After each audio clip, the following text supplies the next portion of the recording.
Chapter 11. My dad always uses this expression. If it looks like a duck and it quacks like a duck, it's probably a duck. Well, that isn't always true. It looks like Ambrose and it talks like Ambrose, but no way that's Ambrose. How could a person be so different just because he fell in his head? Okay, so he's sidelined from football. Nothing you can do about some dumb doctor's orders. And amnesia? That's pretty out there. Although Wikipedia says it's real. But even if every single memory is erased from your head, wiped clean, like my phone when I stopped it in the toilet, and should still be the same person, right? Chase just isn't. That's not the kid Bear and I grew up with, played sports with, broke all the rules with since we were in second grade. You can see it in his eyes. He looks at us like he barely knows us or any of the hurricanes. I guess I understand that. We're like new people he just met for the first time. Even so, shouldn't we be starting to hit it off by now? That's not happening either. He's not into the things we're into, not football, not anything. That hurts. I get his memory is erased, but is our whole friendship erased? Being boys with someone isn't just a bunch of stuff you did together in the past. There has to be more to it than that, but right now, it's like we've got zero in common with the guy. Worse, the kids he does have stuff in common with are all the losers. The video club. Really? The Chase I knew wailed on those guys worse than any of us, and now they're who he wants to be hang out with. Who's next, huh? The Care Bears, and those wusses have totally forgiven him too, except Shoshana, for obvious reasons. Wonder if he's figured that out yet. The big question is this: is the old Ambrose trapped in there somewhere, waiting to realize what a dork he's been and get back to normal? Or is this the new nerd loving Chase that only Chase there's going to be from now on? That's a pretty big deal, and not just because we're supposed to be boys. He has something that belongs to all three of us. Something important. What if he doesn't even know he's got it? Bear isn't a deep thinker, he's all action. Dude, this is stupid. Let's just ask him. Say, we know you have it, fork it over. The guy has amnesia, I reason. That means he might not even remember where he put it. Bear snorts. You buy that? Trust me, he remembers just fine. That thing's valuable. He's faking all this amnesia stuff so he can keep it for himself. You're talking about our boy, I exclaim angrily, giving him a shove that would have put him one of those video dweebs halfway across town. You're a jerk for even thinking it.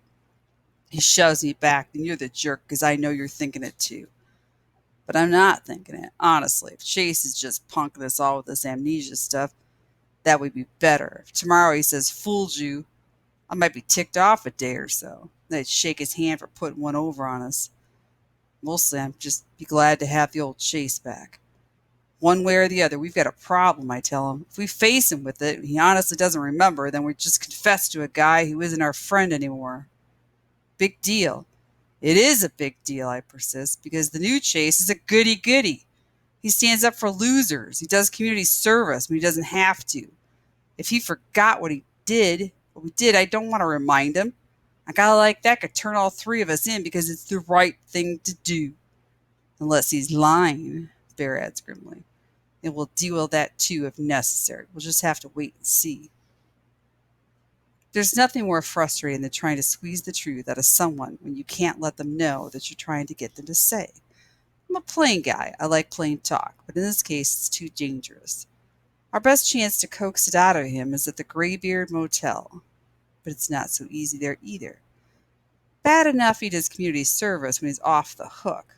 Why does he have to be so gung-ho about it? It's depressing to watch him. He delivers more snacks in 20 minutes than Bear and I could stretch into a whole afternoon. And in that extra time, he reads to people. He pushes wheelchairs around. He helps the old fogies with cell phones they don't have a prayer figuring out. Is it just me, Bear mutters, or is he deliberately trying to make us look bad? I don't think it's on purpose, I mumble back. He really likes it here. The old fossils like him too. We can't walk 3 feet down the hall without some Dumbledore or Dumbledora hauling him in to adjust the TV or to reach something from a high shelf. Bear is insulted. We're taller than Ambrose. We could reach stuff. How come nobody ever asks us? Because we'd say no, I remind him. Or maybe just ignore them. Listen, it's annoying that all these blue hairs love Chase, but it's not a mystery. Even sour-faced Nurse Duncan, who wishes our community's service was over even more than we do, has a smile for Ambrose and even a deeper scowl for Bear and me. It doesn't help that Chase has forged the closest friendship of all with the one resident he should be staying away from. That crotchety old warhouse in war horse in room 121. Wouldn't you know it? The old graybeard who hates everybody. Who all the old graybeards hate right back has decided to love Ambrose. Go figure. It's those stupid Korean War stories that brought the two of them together. Chase can't get enough of them. And the geezer is overjoyed to have someone willing to listen who doesn't have to change his hearing aid battery 5 times in the course of it. How come you guys have so much to say to each other? Bear demands. Ambrose shrugs. He's interesting. It's not every day you meet somebody who's won the country's highest medal. Why does he always have to bring that up?